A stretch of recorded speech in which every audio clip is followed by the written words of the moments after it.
देश में विषय बहुत हैं, लेकिन मैं ये कहूं कि प्रधानमंत्री जी ने 2047 तक ये अपना भारत, अपना देश विकसित भारत बनना चाहिए, ये जो आह्वान किया है, बहुत आयाम है उसके, लेकिन उसमें मुख्य रूप से देश की आर्थिकी, हमारी अर्थव्यवस्था कैसे राइज करे, कैसे बड़ी हो, आज ट्रिलियन डॉलर्स के नाते से नापी जाती है।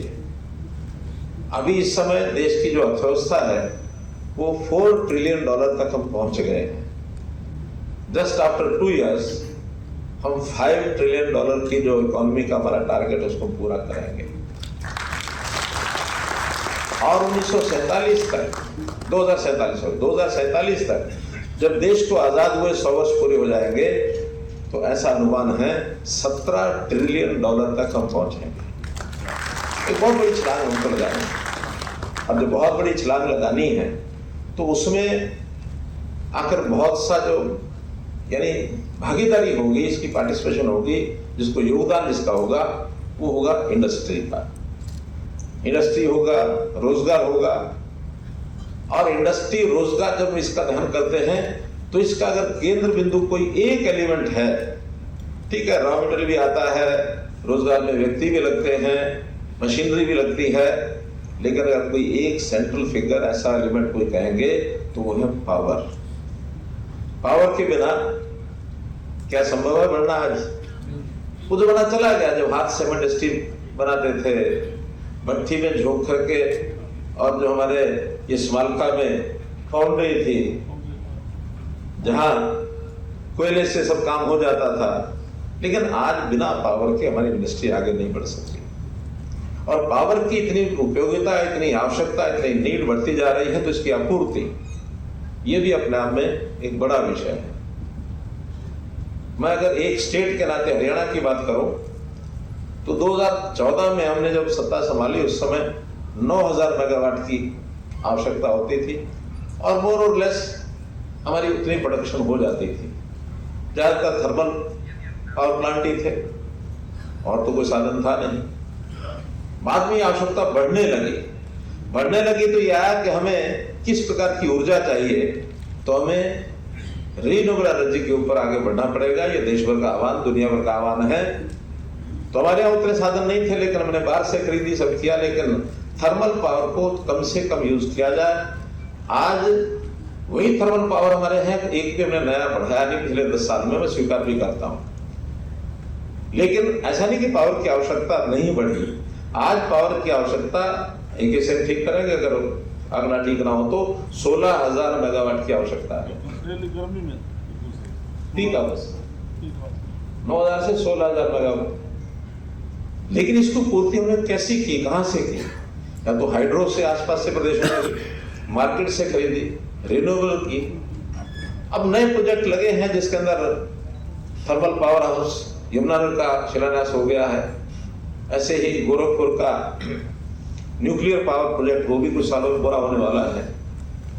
हमारे यहाँ हाइड्रो की अपनी स्थिति नहीं है, रिन्यूएबल में ना विंड की है ना सोलर की है, लेकिन अन्य तरीके सोलर के हमने यहाँ अपनाए, सारे देश भर में अपना रहे हैं। केवल हरियाणा की बात नहीं, मैं सारे देश भर की बात कर रहा हूँ। छोटी छोटी चीजें भी आगे बढ़ाई है सोलर में, जैसे सूर्य घर, बहुत बिजली घर योजना है, कुसुम योजना है, सोलर इन्वर्टर्स है।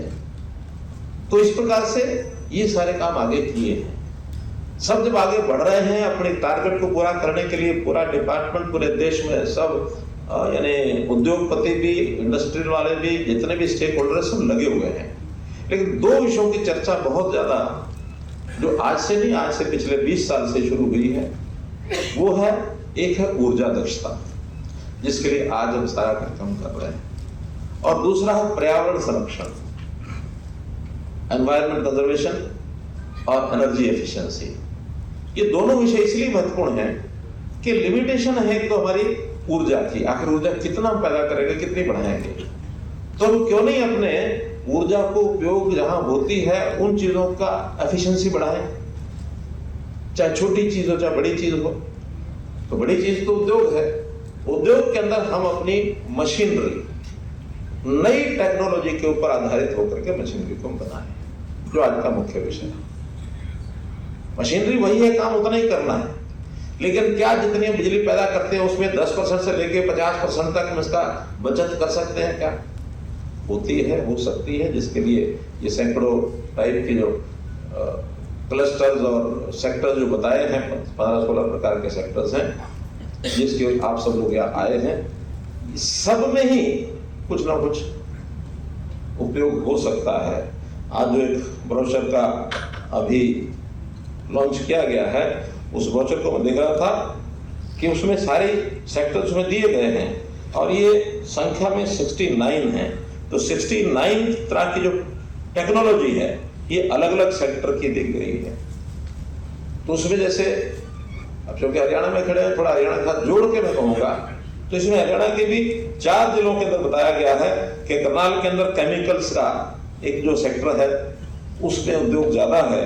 तो 30 से 40% मेम्ब्रेन फिल्टर प्रेस, यदि इसको टेक्नोलॉजी को बदलते हैं तो 30 से 40% बिजली इसको हम बचत कर सकते हैं, इसकी एफिशिएंसी में ला सकते हैं।